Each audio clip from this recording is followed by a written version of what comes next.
로마서 5장 1절부터 5절까지 봉독하겠습니다. 그러므로 우리가 믿음으로 의롭다 하심을 받았으니 주 예수 그리스도로 말미암아 하나님과 화평을 누리자. 또한 그로 말미암아 믿음으로서 있는 은혜에 들어감을 얻었으며 하나님의 영광을 바라고 즐거워하느니라. 다만 이뿐 아니라 우리가 환난 중에서도 즐거워하나니 환난은 인내를, 인내는 연단을, 연단은 소망을 이루는 줄 압니다. 신자 우리 성도들이 다양한 모습으로 신앙생활하는 것을 봅니다.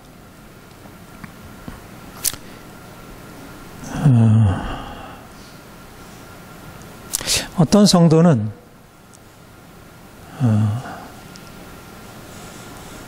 처음에는 신앙이 뜨거웠는데 시간이 지나가면서 신앙이 식어지는 경우, 또 어떤 성도는 굉장히 신앙의 출발이 답답했는데 어떤 계기로 주님을 만나서 그가 정말 변화로 나아가는 경우.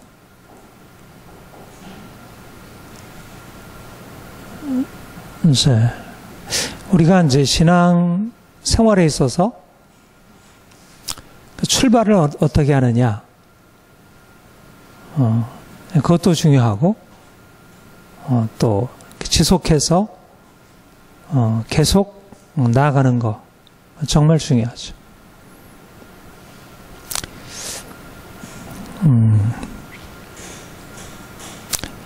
예수를 믿는 것은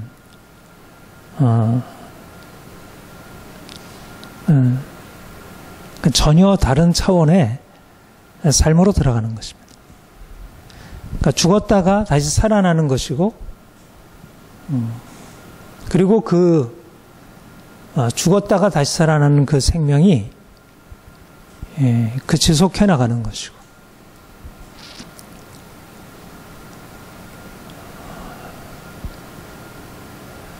우리의 삶이 예수 그리스도를 만나서 정말 근본적으로 새로워지는 그런 그 은혜, 그런 것이 우리의 신앙의 처음 출발부터 지속적인 과정에 있어야 하리라 그렇게 생각합니다. 구원이란, 우리의 믿음이란 사실 어떤 지식이 아니고 생명입니다. 다시 말하면 우리가 주님을 안다는 것, 주님을 믿는다는 것은 실질적으로 우리의 삶에 분명한 증거, 내가 믿음으로 말미암는 어떤 생생한 증거가 있다는 것입니다.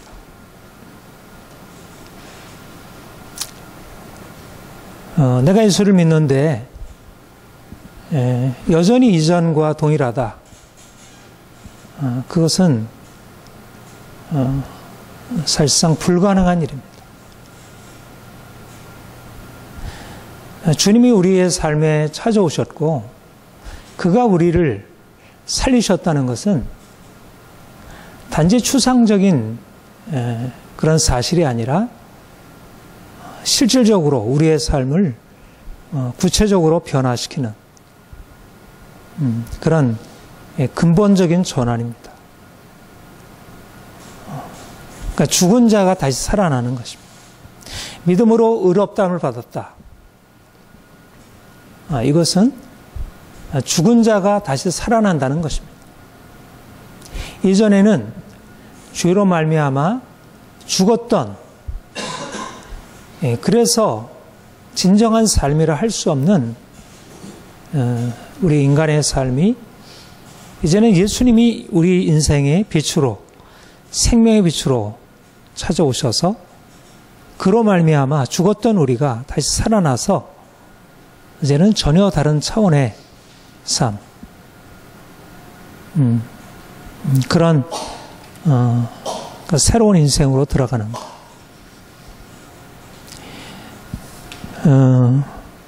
사실 여러분들이 주님을 믿고 난 이후에 나름대로 이러한 변화의 경험이 있었을 것입니다.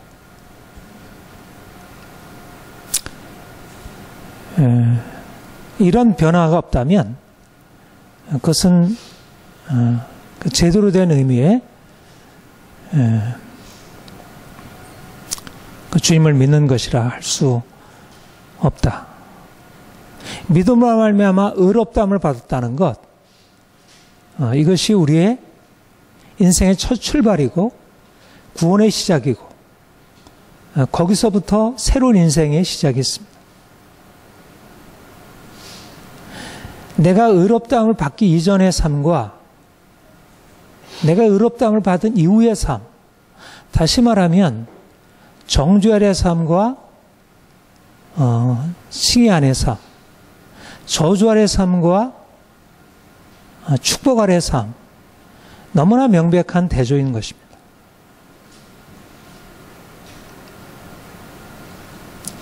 전에는 너무 인생이 고달프고 두렵고 이게 인생이 뭔가, 그것이었다면 우리가 주님을 믿고 주님의 빛이 내 안에 비치면서 야, 이게 인생이구나.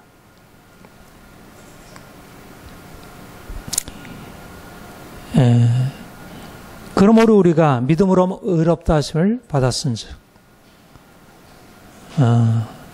우리 주 예수 그리스도로 더불어 그리스도로 말미암아 하나님과 더불어 화평을 누리자. 믿음으로 의롭다함을 받았다는 것은 하나님과 화평을 누리게 되는 것입니다. 죄로 말미암아 하나님과 원수되었던 우리가 하나님과 화평을 누리게 되는 것입니다. 그가 우리를 흑암의 권세에서 건져내사 사랑의 아들의 나라로 옮기셨으니 그 아들 안에서 우리가 속량, 곧 죄 사함을 받았느니라. 믿음으로 의롭다함을 받았다는 것은 우리의 죄를 용서받았다는 것. 그래서 이제는 이전에 가지고 있었던 그 죄로 말미암는 하나님의 진노에 대한 두려움으로부터 벗어나서 사랑의 나라, 그 아들의 사랑의 나라, 사랑 안에서 살게 되는 그런 인생. 두려움에서 벗어나서 사랑으로 옮겨진 인생. 이것이 바로 우리의 구원이고 죄사함이고 칭의이고 여기에 인생의 근본적인 전환이 있는 것입니다. 하나님과 화평을 누리게 되었다는 것. 우리의 마음의 평화, 인간관계의 평화, 너무나 중요하죠. 인생이 원하는 것은 좀 더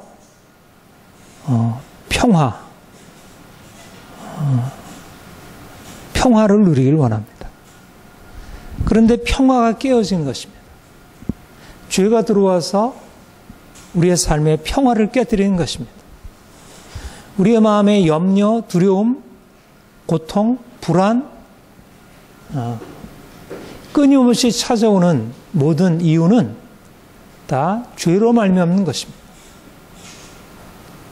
아무리 내 인생에 돈이 많아지고 내가 사람들로부터 인정을 받고 환영을 받는다 하더라도 근본적으로 우리 안에 죄의 이 묶임이 그로 말미암아 하나님의 저주가 떠나지 않는다면 인생은 진정으로 자유로울 수 없습니다.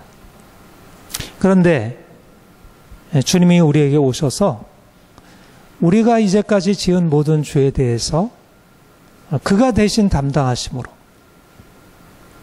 그의 용서하심, 그의 사랑으로 말미암아 우리를 자유케 하신 것입니다. 그 사랑 안에 있으면 내가 여전히 죄인이지만 내가 여전히 죄의 세력에서 벗어날 수 없는 묶임이 있지만 그럼에도 불구하고 하나님의 평화, 그것이 우리 인생 안에 찾아오게 됩니다. 탕자가 집을 떠나 자기 마음대로 살다가 그가 가지고 있는 모든 것을 다 탕진하고 더 이상 그가 원하는 인생의 행복을 얻을 수 없음을 느끼고 아버지께 돌아왔을 때 그는 두려움으로 찾아왔지만 그는 자기에게 주어진 그 모든 것을 다 빼앗기고 나서 가장 최소한의 것만을 얻을 것을 기대하고 찾아왔지만 그에게는 전혀 그가 기대하지 못했던 아버지의 사랑이 기다리고 있었던 것입니다. 아버지의 평화가, 이것이 바로 우리가 주님께 들어가게 되었을 때 얻게 되는 새로운 인생입니다. 우리가 아버지께 돌아가면 그가 우리의 삶에 평화를 주십니다. 수고하고 무거운 짐진 자들아 다 내게로 오라. 우리가 하나님의 사랑의 그 품 안으로 들어가는 것입니다.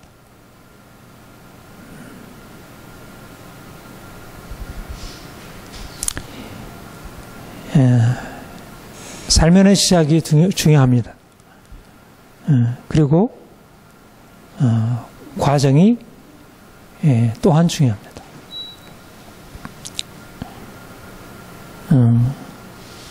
많은 이들이 믿음으로 구원을 받고 열심히 신앙생활을 하다가 중간에 믿음이 약해지고 다시 세상을 향해서 나아가는 것을 봅니다. 처음에는 열정이 있었는데 그래서 다시 이전에 내려놓았던 그 세상의 이런 것들을 붙들게 되고 돈을 붙들게 되고 다른 인생의 즐거움 그런 것을 다시 붙들고 그렇게 보니까 처음에 얻었던 그 평화, 처음에 얻었던 그 생명의 증거들이 사라지게 됩니다. 그러니까 무엇이 문제입니까? 그것은 하나님의 은혜, 은혜가 떠났기 때문에 그 본문 2절에 보면 또한 그로 말미암아 우리가 믿음으로 서 있는 이 은혜에 들어감을 얻었으며 은혜 안으로 들어가는 것입니다. 그러니까 우리가 평화를 누리는 근거는 은혜가 지속될 때, 은혜 안에 머물러 있을 때, 그 은혜가 우리를 붙들 때, 다시 말하면 내 인생의 평화는 내 스스로 얻은 것이 아니고 주님이 내게 오셔서 그가 주신 것입니다. 그가 주심을 인정하고 그 은혜 안에 머물러 있을 때라만이 그 평화는 지속할 수 있습니다. 왜 내가 평화를 잃어버리고 왜 다시 고통으로 들어가고 왜 두려움으로 들어가고 왜 인생의 좌절로 들어가느냐? 은혜를 처음에 은혜로 시작했을 때 하나님의 은혜가 나를 붙들므로 그 은혜의 힘이 나를 나되게 한 것인데, 지금의 나를 나되게 한 것은 은혜였는데 어느 사이에 은혜가 떠나가고 거기에 다시 내가 들어와서 내 인생을 좌우하기 시작하면서부터 결국 평화는 사라진 것입니다. 핵심은 은혜가 평화의 근거인 것입니다. 은혜와 평강. 은혜가 없이는 평화도 없습니다. 우리는 평화를 추구하지만 은혜 없이 내가 가지고 있는 나의 생각으로, 나의 노력으로 평화를 추구하려 하기 때문에 그래서 실패하는 것입니다. 왜 이제까지 평화가 있었는데 왜 평화가 떠났는가? 왜 평화 대신에 두려움이 찾아왔는가? 왜 염려가 찾아왔는가? 그것은 은혜 안에 거하지 못하고 은혜를 지속하지 못했기 때문에.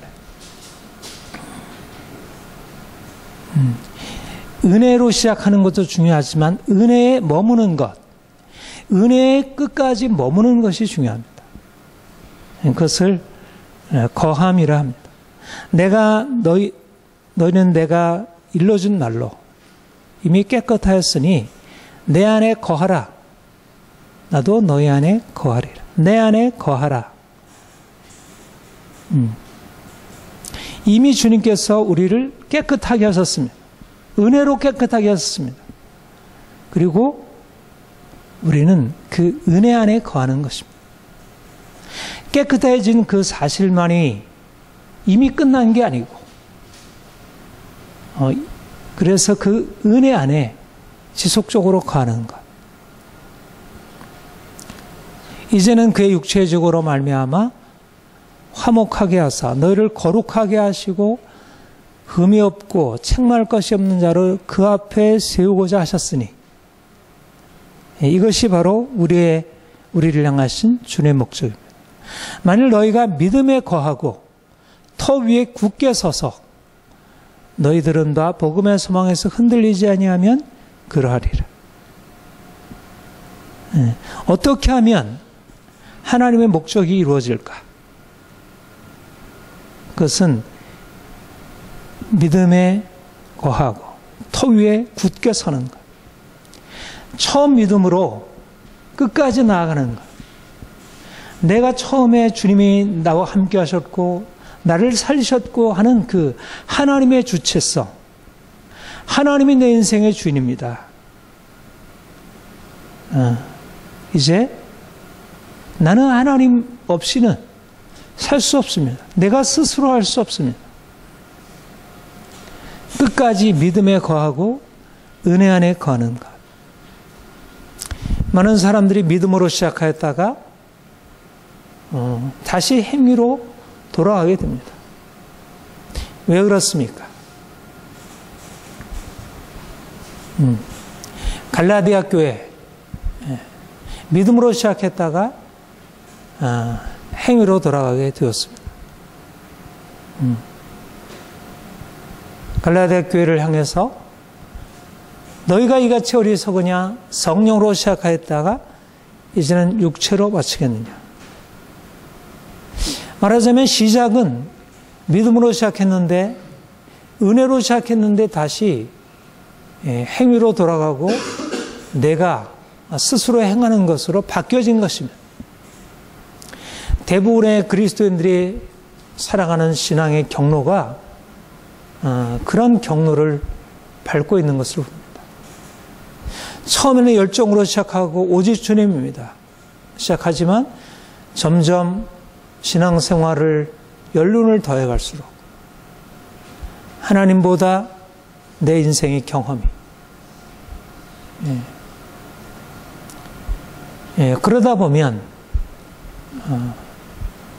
주님이 주신 은혜를 잃어버리게 되는 것.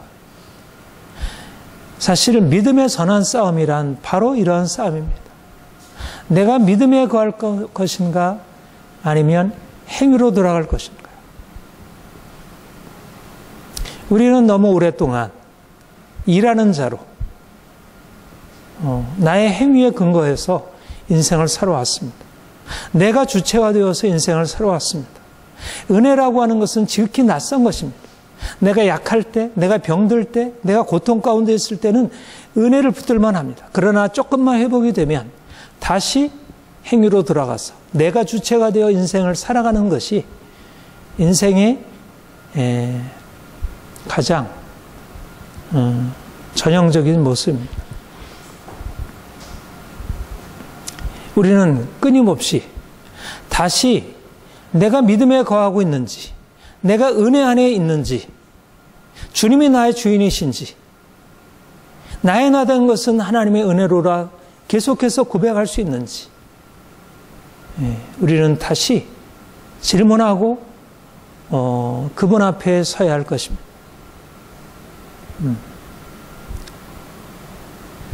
회개란 다른 게 회개가 아니고 우리의 행위에 대한 회개가 아니라 이 방향의 전환입니다. 내가 주체가 되는 삶에서 이제 주님이 주체가 되는 삶으로 바뀌어지는 것입니다. 끊임없는 은혜로 들어가서 살아가는 삶을 사는 것입니다. 뭔가 내가 왜 인생이 이렇게 평화롭지 못하지? 왜 내가 자꾸 염려가 들지? 왜 내게 두려움이 자꾸 찾아오지? 징조입니다. 내가 믿음에 거하고 있지 못한 징조입니다. 그때는 평화를 찾으려고 노력할 게 아니고 내가 은혜 안에 거하는지를 다시 점검해야 합니다. 은혜 안에 들어가면 모든 이제까지 고통, 두려움 그런 것에서 벗어날 수 있습니다. 우리가 은혜 안에 들어가서 살게 되면서 갖게 되는 것은 소망의 삶입니다. 소망, 믿음, 소망. 이 두 가지 너무나 중요합니다. 오늘날 많은 그리스도인들이 예수를 믿을 때 이 세상에서 잘 되는 것, 대부분의 믿는 사람들의 삶의 중심에는 사실 하나님이 있다고 하지만 사실 하나님보다 더 큰 것, 그것은 바로 세상에서 누리는 행복, 성공입니다. 실제적으로 삶에 당신이 가지고 있는 궁극적인 관심이 무엇입니까? 정말 정직하게 묻는다면 하늘나라의 소망이 아니고 현실적으로 잘 되는 것입니다. 육체의 축복입니다. 믿는 사람들은 하나님을 믿는 믿음으로 살아가는 것이고, 그리고 믿는 사람들은 보이는 것, 이 땅의 축복이 아니고 하늘의 축복을 향하는 사람들입니다. 이 믿음과 소망이라는 것은 서로 맞물려 있습니다. 내가 세상의 것을 추구하면 반드시 행위로 들어가게 되었습니다. 내가 행위로 들어간 이유는 세상의 것을 추구하고 있기 때문에 행위로 들어가는 것입니다. 주님이 우리를 구원하신 목적은 하나님의 영광입니다. 하나님의 영광을 바라고 즐거워하느니라. 구원의 목적은 하나님의 영광을 바라고 즐거워하는 것, 날마다 그분을 기뻐하는 것. 보이는 영광을 바라고 기뻐하던 우리가 하나님의 영광을 바라보고 기뻐하는 것. 내가 주님처럼 된다는 것. 얼마나 놀라운 일입니까? 피점 흘린 우리가 하나님의 아들의 영광으로 들어가 그분과 같이 영광을 누리게 된다는 것. 이 세상에서 우리가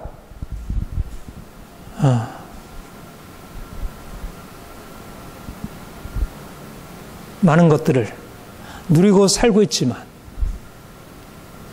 어찌 하나님의 영광에 비할 수 있겠습니까? 이 세상에서 아무리 부와 권세와 행복과 성공을 누린다 하더라도 그게 어찌 온 만물을 창조하신 그분의 영광에 비할 수가 있겠습니까?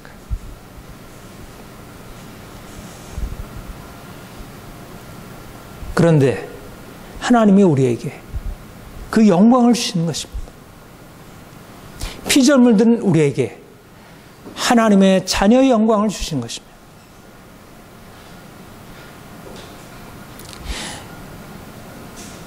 너희가 아들임으로 하나님이 그 아들의 영을 우리 마음 가운데 보내사 아빠 아버지라 부르게 하셨느니라. 그러므로 이후로는 종이 아니오 아들이니 아들이면 하나님으로 말미암아 유업을 이을 자니라. 하나님의 자녀가 되었다는 것 너무나 놀라운 특권입니다. 이 세상에서도 삼성의 이건희 회장의 아들만 되어도 그 엄청난 아들의 기업을 누리는데 하나님의 아들의 권세를 가지고 살아가는 것입니다. 우리가 이 세상에서 비록 다른 사람에 비해서 부족하게 산다 하더라도 하나님의 자녀로서 하나님으로 말미암아 유업을 이을 자,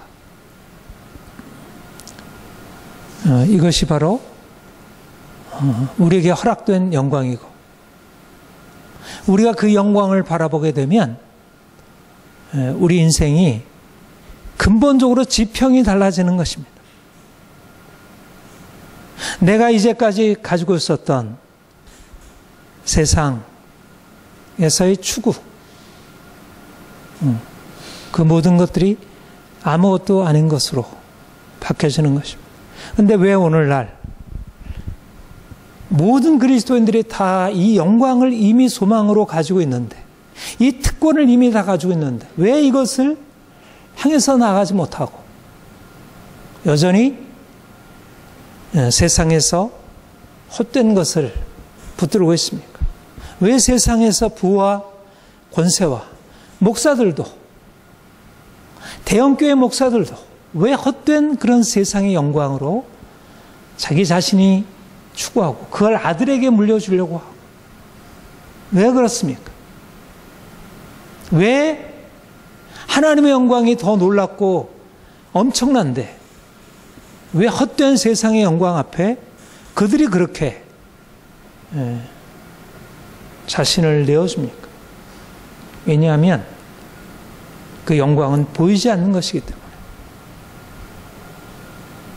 당장에 나타나는 부로 얻을 수 있는 영광은 대단한 것입니다. 권력이 줄 수 있는 영광은 대단한 것입니다. 그러나 하나님의 영광, 내가 예수 그리스도를 믿음으로 말미암아 그분을 쫓음으로 말미암아 얻을 수 있는 하나님의 영광은 보이지 않는 것입니다. 우리가 주목하는 것은 보이는 것이 아니요 보이지 않는 것이니, 보이는 것은 잠깐이요 보이지 않는 것은 영원함이라. 보이는 것은 잠깐 있다가 사라지는 것이고 보이지 않는 것은 영원한 것입니다. 눈에 보이는 대단한 것들이 사실상 대단한 것 같아도 그것은 아무것도 아닙니다. 사람들은 이것을 보지 못하기 때문에 결국 세상의 성공을 추구하고 사람들의 관심은 이 땅인 것입니다. 그들의 마침은 멸망이요 그들의 신은 배요 그 영광은 부끄러움에 있고 땅의 일을 생각하는 자라. 하나님의 하늘의 영광으로 우리에게 약속하고 있지만, 그러나 그 하늘의 영광, 그것이 보이지 않고 보이는 세상을, 영광을 사람들이 추구하는 것입니다. 대부분의 사람들이, 믿지 않는 사람들은 말할 것도 없고 믿는 사람들조차도 땅의 일을 생각하고 부끄러운 세상 영광을 추구하고 있습니다. 어떻게 얘기했습니까? 이와 같은 자들에게 돌아서라. 돌아서서 무엇을 추구하라? 하나님의 영광을 바라고 즐거워하는 것입니다. 보이는 세상 영광이 아니라 하나님의 영광을 바라고 즐거워하는 것입니다. 이것이 바로 우리가 붙들게 되는 보이지 않는 소망입니다.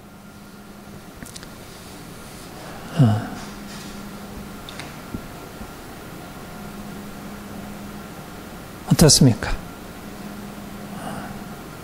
보이지 않는 것을 바라고 그것을 추구하는 것입니다. 이것이 인생의 방해입니다. 우리가 주님을 만난 뒤로 더 분명하게, 더 확실하게, 내가 눈에 보이는 것보다 이렇게 놀라운 영광, one thing, 오직 그 하나의 일, 위에서 부르신 부름의 상, 그 아름답고 영광스러운 그것, 그래서 이제까지의 모든 삶의 추구들과 이 모든 것들을 다 무가치하게 만들 만큼 그런 앞에 있는 소망이 더 분명하게 열리는 것, 이것이 바로 우리 그리스도인의 삶입니다. 그리스도인들은 이 세상 사람들과 다른 인생을 삽니다. 바로 그 영광 때문에. 세상 사람들은 이 세상에서 보이는 소망을 추구하니까 형통할 때, 부자가 되면, 내가 재산이 늘면, 내가 권력이 오르면, 사람들부터 인정받으면 이것이 인생의 기쁨이었고, 그것이 없으면 인생의 고통이었습니다. 대부분의 이 세상에 보이는 소망을 추구하는 사람들의 삶의 보편적인 방식은 보이는 것에 의해서 인생의 행복과 고통이 좌우되는 것입니다. 그런데 놀라운 사실은 우리는 그렇지 않다는 것입니다. 다만 이뿐 아니라 우리가 환난 중에서도 즐거워하나니 이는 환난은 인내를, 인내는 연단을, 연단은 소망을 이루는 줄 압니다. 우리의 기쁨은 환난 중에서도 기뻐하는 것, 환난 중에서도 기뻐하는 것, 이 역설적인 기쁨, 도무지 세상 사람들에게 없는 이러한 기쁨, 이것이 초대 성도들의 기쁨이었고, 이게 사도들의 기쁨이었고, 우리는 인생의 문제 한가운데서 어떻게 하면 이 문제가 벗어날까, 그것에 대해서 연연하면서 거기서부터 벗어나려고 발버둥친다면 오히려 환난 안에서 어떻게 그럴 수가 있습니까? 하나님의 영광을 바라겠다.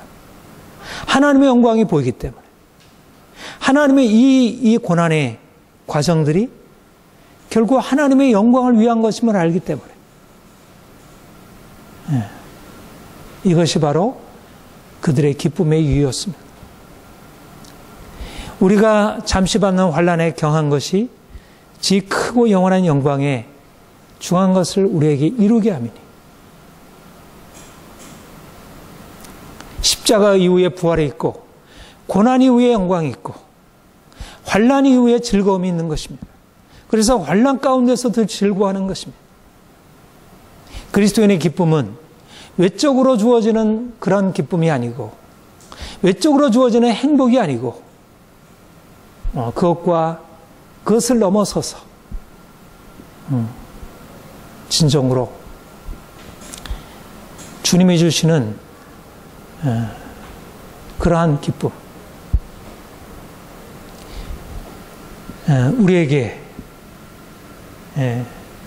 하나님의 영광을 바라보는, 하나님이 우리에게 장차 나타날 그 영광스러운 즐거움, 베드로전서 1장에 보면 그들이 환난 중에서도 말할 수 없는 영광스러운 즐거움으로 기뻐하니 이는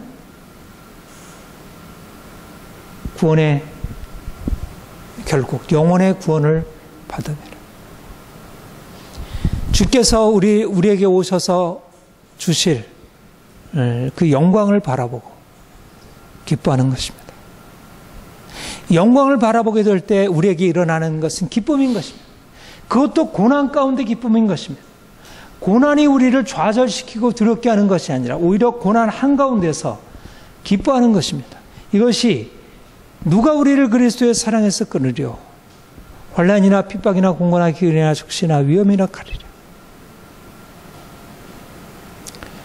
진정한 행복, 진정한 기쁨이 무엇입니까? 세상에서 권력을 누리고 부를 누리고 살아가는 것입니까? 물론 이것도 우리에게 작은 행복일 수 있습니다. 그러나 그것은 지나가는 것입니다. 그리고 이러한 행복을 추구하게 되면 반드시 인생에는 고통이 찾아오게 됩니다. 왜냐하면 그것은 욕망이기 때문에. 행복에 추구하는 것은 사실상 인간의 본성이기도 하지만 욕망이기 때문에.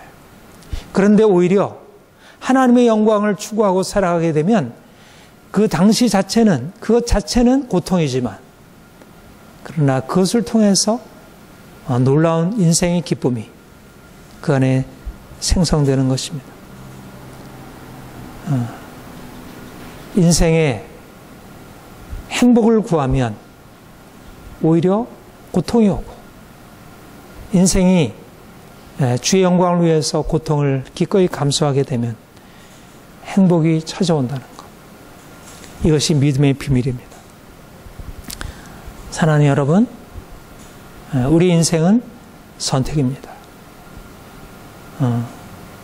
우리가 믿음으로 말미암아 의롭다함을 받고 하나님의 영광을 바라고 즐거워하는 것, 이것이 바로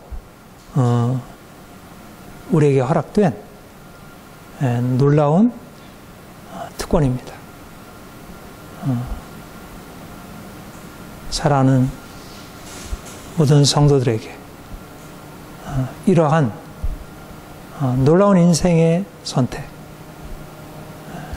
이것이 계속되기를 소망합니다. 기도하겠습니다.